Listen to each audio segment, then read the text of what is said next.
Hola, ¿qué tal? ¿Cómo están? Bienvenidos, bienvenidas. Hoy preparamos una charla realmente muy especial. Hoy nos va a acompañar Antonio Guerrero, uno de los 5 héroes cubanos que estuvieron injustamente detenidos en Estados Unidos después de trabajar en la contrainteligencia de todo lo que efectivamente los Estados Unidos habían hecho para tratar de entorpecer el desarrollo de la economía cubana a través del turismo. Seguramente él va a relatar parte de esas historias, pero nosotros también con muchas ganas de saber qué significa ser un héroe cubano hoy, de qué manera las distintas instancias que dificultan, por supuesto, el desarrollo de un proyecto político como el cubano, encuentran con un mundo que ha cambiado muchísimo y con lo que hoy representa efectivamente el capitalismo en su estadio. También los desafíos de Cuba y sus nuevas generaciones, después de que los grandes referentes o bien han dejado paso en sus funciones o por supuesto están en algún otro lugar acompañando desde ya los mismos desafíos. Así que súmense y los invitamos a esta linda charla con Antonio Guerrero, uno de los 5 héroes cubanos.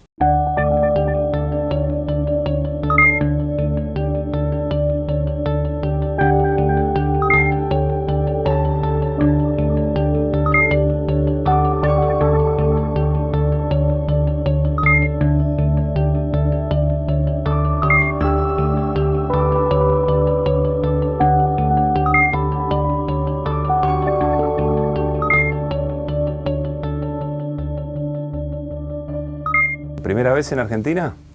Primera vez en Argentina. Uh-huh. Para nosotros también es muy importante estar aquí. Nos sentimos muy agradecidos también de tener esta oportunidad. Y aquí no habíamos estado físicamente, pero creo que espiritualmente llevamos tiempo aquí en Argentina.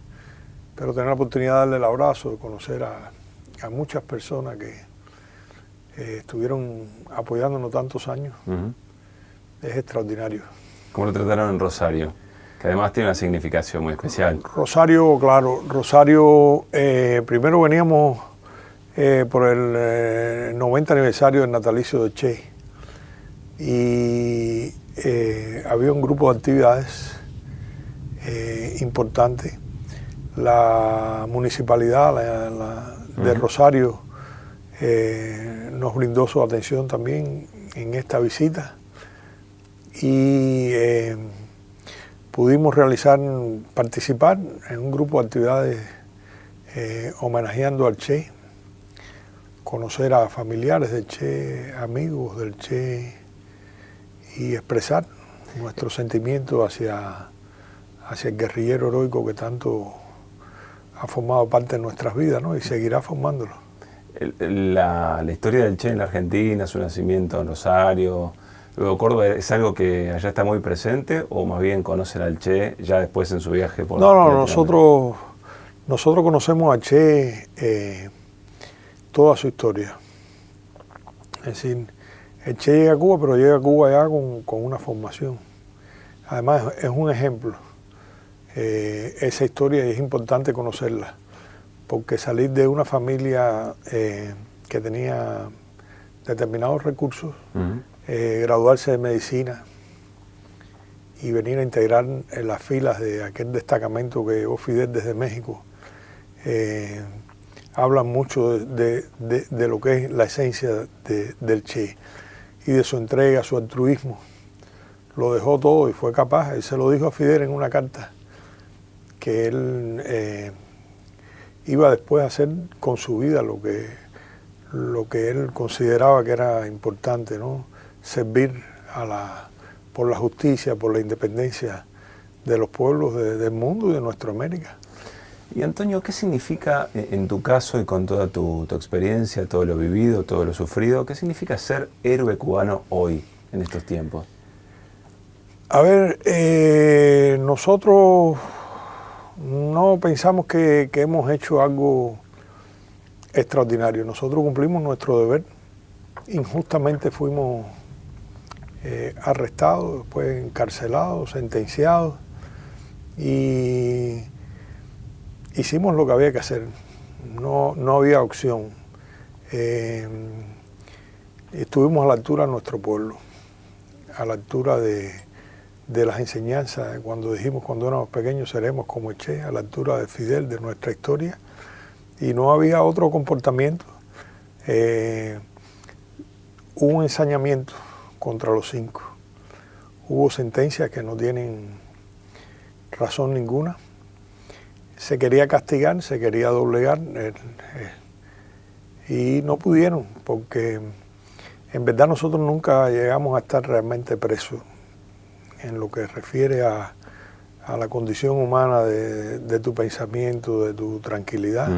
Y a eso se le suma toda la solidaridad que empezó a llegar de todos los rincones, incluyendo Argentina, que fue el primer lugar donde, después que Fidel proclamara el caso nosotros a Cuba y al mundo, ya en el 2001, dijo, volverán.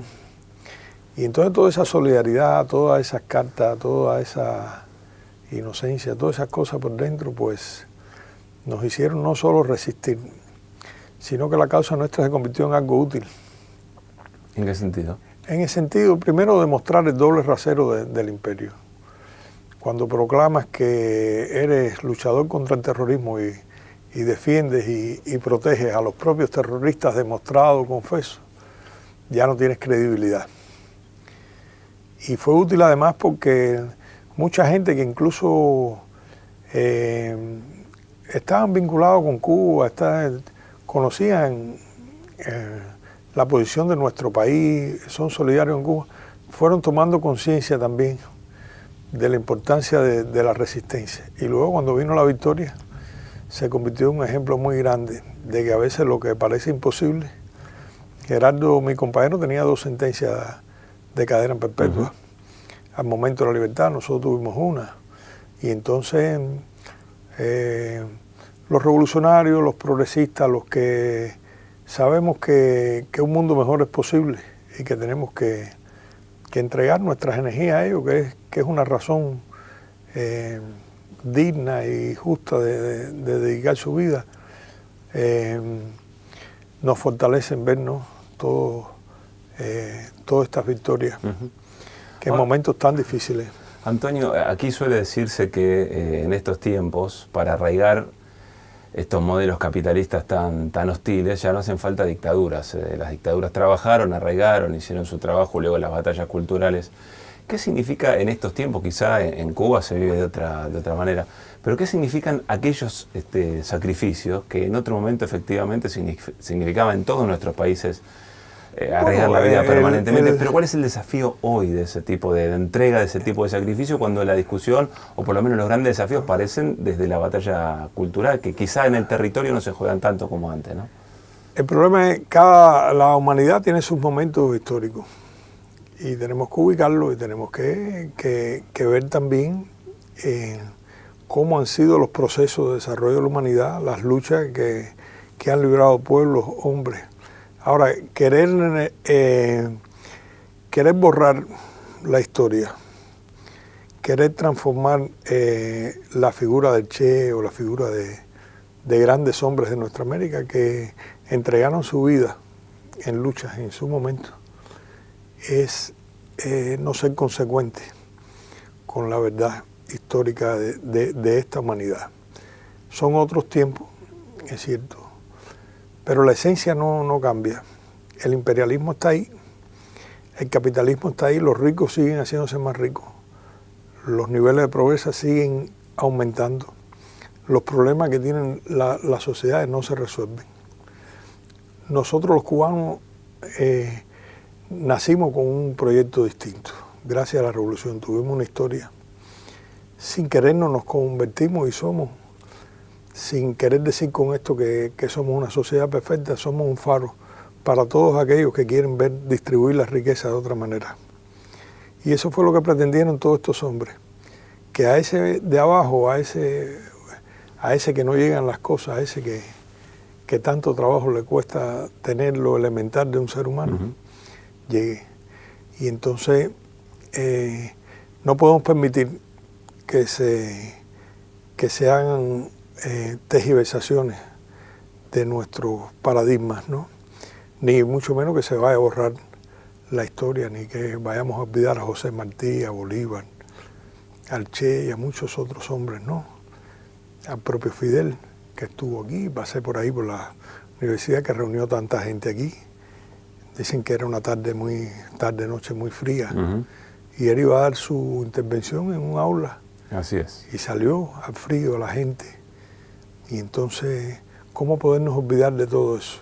¿Cómo pensar, sin la revolución en Cuba no hubiéramos llegado a lo que estaba? Era un momento determinado. Quizás hoy, bueno, hay que radicalizar las masas, hay otros medios. Vivimos en un mundo diferente, pero la esencia sigue siendo la misma. Hay que llegar, hay que crear conciencia. Hay suficientes elementos para trabajar y darle oportunidad, ¿no? Lo primero es la educación, el espíritu de solidaridad, luchar contra el egoísmo del hombre, partiendo del propio ejemplo de estos hombres que se quitaron todo. Martí tenía 42 años, cayó allá en Dos Ríos, José Martí, que tanto es amado en todas nuestras tierras, y era un intelectual de primera. Podía haber sido, tenía el dinero de aquel partido revolucionario cubano. Los grandes luchadores le dijeron, no te metas aquí, querían apartarlo, y él fue capaz de ser consecuente, porque él decía, la mejor manera de decir es hacer, había que hacer. El ejemplo también es importante, pero esos ejemplos no podemos dejar que se distorsionen. Bueno, usted recordaba en estos días lo que significó y lo que significa prensa latina, ¿no es cierto? Los medios de comunicación son evidentemente un factor muy importante para evitar esa tergiversación. Pero a propósito, usted tuvo una misión de contrainteligencia en su momento en ese mundo, digamos, ¿no? Que recién describíamos, y con el paso del tiempo las luchas han cambiado en algún punto. Hoy, ¿cuál sería esa misión? ¿Qué es lo que hay que desactivar respecto a las acciones inmediatas del imperio? A ver, por eso te digo que es importante buscar las raíces de las cosas. Primero, la misión nuestra es una misión noble.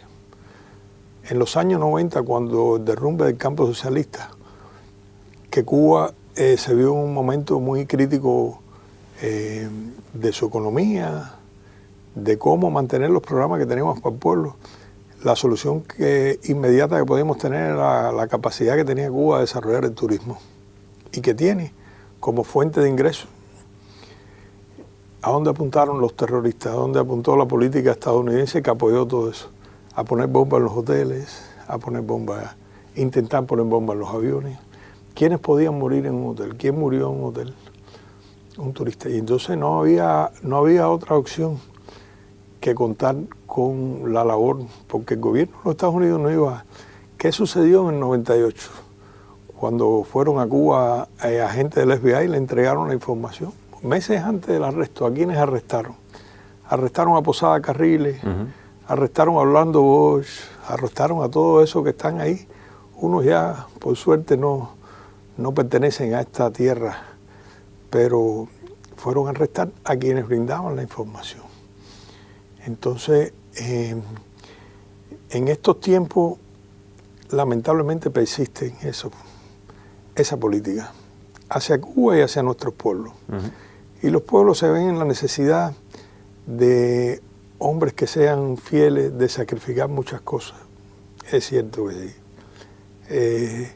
Pero se hace de una manera noble. Ninguno de nosotros tenía un arma. Ninguno de nosotros atentó contra la seguridad de los Estados Unidos. No tenía lógica ninguna. Pero había que buscar la información, ¿no? Los países buscan sus informaciones, unos para unas cosas, otros para otras. Es decir, esa actividad, ojalá si viviéramos en un mundo que todos fuéramos transparentes, que todos fuéramos solidarios, amigos. Lamentablemente nosotros, ese imperio que es tan grande, que tiene el dominio que ustedes conocen, sigue empeñado en derrotar el proceso revolucionario en Cuba. Sigue empeñado en transformar a nuestro país hacia algo que sabemos. Evidentemente nosotros tenemos nuestros problemas, pero el imperialismo en los Estados Unidos también tiene muchos problemas. Las sociedades capitalistas con mucho desarrollo, muchos recursos, producto de la historia, producto de muchas razones, tienen problemas de raíz mucho más fuertes que los que incluso atravesamos nosotros. Es una realidad que palpa mucha gente que va a Cuba. ¿Por qué no quitan el bloqueo? ¿Por qué no permiten que los estadounidenses vayan a Cuba? ¿Por qué no quitan la base ilegal de Guantánamo, que está en nuestro territorio por una razón incluso que no tiene mucha que tiene una historia bastante triste, ¿no? Bueno, en ese sentido, ¿qué significó el acercamiento que Raúl y Obama habían planteado y ahora el retroceso, no? Sí, eso es una demostración que la política estadounidense es muy frágil y no depende a veces ni siquiera de sus presidentes. Depende de los controles de monopolios, de intereses mucho más grandes que son inherentes a ese tipo de sociedad, donde incluso el sentir de los pueblos no se escucha, porque hay una mayoría del pueblo estadounidense que sí quiere relaciones con Cuba, que sí quiere visitar a Cuba, que no entiende esa política. Pero los grandes monopolios no le interesa destruir el ejemplo de Cuba. Porque Cuba es el país que la riqueza la coge y la distribuimos. Y garantizamos en medio de las situaciones más críticas la educación de todos los niños, de todos los jóvenes, la universidad. Y brindamos cuando hay un problema. Cuando fue el ébola en África, ¿quiénes fueron allí? ¿Quiénes se pusieron los primeros trajes? En el borde de la vida y de la muerte. Cuando hay un problema en algún país nuestro. ¿Quién trae educación a los países? Y nos acusan de adoctrinar y nos acusan de un millón de cosas, ¿no? Eso lo aprendimos de Che, ese sentido internacionalista, esa entrega. Las razones históricas nos hicieron tener un líder también como Fidel que pudiera explicarnos bien esa esencia del ser humano que es importante, ese desprendimiento a las cosas que en definitiva te pueden dar una satisfacción momentánea, pero que no son la esencia de la felicidad del hombre, de lo que el hombre puede dejar en la tierra, ¿no? Y entonces, te digo, no se vayan a equivocar mis palabras con que los cubanos pensemos que somos, pero históricamente nos ha tocado un papel, lo hemos jugado y lo vamos a seguir jugando a costa de muchas cosas que hoy día son cada vez más complejas. Un mundo mucho más complejo. Ustedes lo viven aquí. Hemos vivido los progresos de nuestro continente, del cual todos nos hemos sentido optimistas, satisfechos, y de repente pues vemos otras transformaciones que van totalmente hacia el lado opuesto. Pero debemos rendirnos, tenemos derecho a rendirnos. ¿Qué hubiera sido los 5 si nos hubiéramos rendido?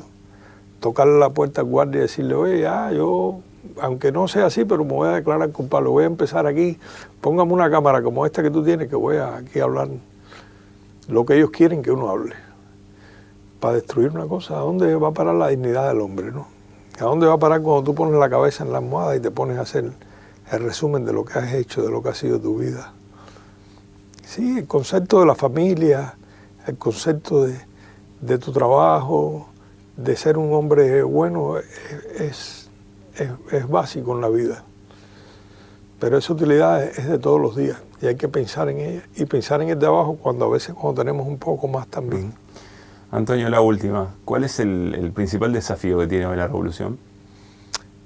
Bueno, la generación histórica la que nos sigue acompañando, con nuestro primer secretario del partido, el compañero Raúl, y además que nunca va a desaparecer el ejemplo de Fidel. Pero físicamente no los tenemos ahí. Las nuevas generaciones no vivieron lo que hemos vivido nosotros. Y le toca a otras generaciones seguir nuestro proyecto lleno de sacrificios con esas nuevas generaciones. Así que yo creo que uno de los retos más grandes que tenemos nosotros es que toda esa juventud continúe, que ellos son la continuidad, no le quede duda a nadie que está. ¿Y cómo la ve? Muy preparada. La juventud nuestra, además, incorporando todas las cosas de su tiempo, que son lógicas, ¿no? Estamos viviendo tiempo de una velocidad muy grande, con todo el asunto del Internet. Somos un país, antes nos criticaban que no teníamos la apertura, que no teníamos... Yo creo que si vamos a hablar de democracia, de derechos del hombre, aunque no te repito, no digo nada de esto para crear ningún tipo de concepto de perfección, pero vayan a Cuba, busquemos la realidad de Cuba por dentro, busquemos las cosas que nosotros nos trazamos, las políticas que nos trazamos, la transparencia de las cosas, cómo las debatimos, cómo las llevamos al pueblo. No existe. No es fácil verlo en ningún otro lugar. Y eso nos permite ir directo a enfrentar los problemas cardinales que puede tener una sociedad. No vivimos en un mundo de mercado donde hay grandes cosas en las tiendas, tenemos situaciones económicas por las que tenemos que atravesar, que una gran parte de ellas son producto del propio bloqueo y otras partes también nos compete a nosotros resolverlas con más productividad, con más entrega al trabajo, con muchas cosas, pero tenemos la capacidad de hablarlas, de discutirlas a nivel de pueblo, a nivel de sentimiento. Es decir, no hay un gobierno que la gente represente los más ricos. Si vamos a ver la Asamblea Nacional de nosotros, el Parlamento recién elegido, ahora trabajamos en la Constitución, está dedicado a un enfoque. Ahora, los grandes intereses, sobre todo de vecinos del norte, ellos se empeñan en entorpecer, no nos dejan abrir una cuenta en un banco aquí, ustedes conocen. Pero tenemos muchos amigos en el mundo. Tenemos esa cosa que tiene el cubano. Ponga usted a verse un 1 de mayo en Cuba, en la Plaza de la Revolución como este que pasó. Póngase a ver los debates en Cuba, los eventos en Cuba, las cosas, ¿no? Y sí, tenemos mucha confianza en nuestro actual presidente, la nueva dirección elegida, el compañero Miguel Díaz-Canel Bermúdez, con una trayectoria excelente de trabajo. Y vamos a seguir construyendo la revolución todos unidos, porque el concepto de Cuba más grande es la unidad. Es la unidad. Esa unidad que nos dio la historia y que Fidel esa es la que no vamos a perder. Y siempre, como toda la sociedad, habrá quien tenga su criterio, habrá quien tenga su... Es así. Pero vivimos un país de mucha unidad, de mucho... Antonio, muchas gracias. Gracias a ustedes. Gran gusto y honor. Bueno, el gusto es mío estar aquí. Ha sido un gran honor poder abrazar aquí a los amigos, poder saludar al pueblo argentino tan hermano de Cuba. Además la tierra, como decimos nosotros, la tierra del Che, ¿no? Pero el Che no era de una sola tierra, él lo dijo. Pero lo sentimos así y como dijo Fidel aquel día donde empecé a mencionarte, él dijo, los puedo llamar compatriotas, creo que fue la palabra que usó.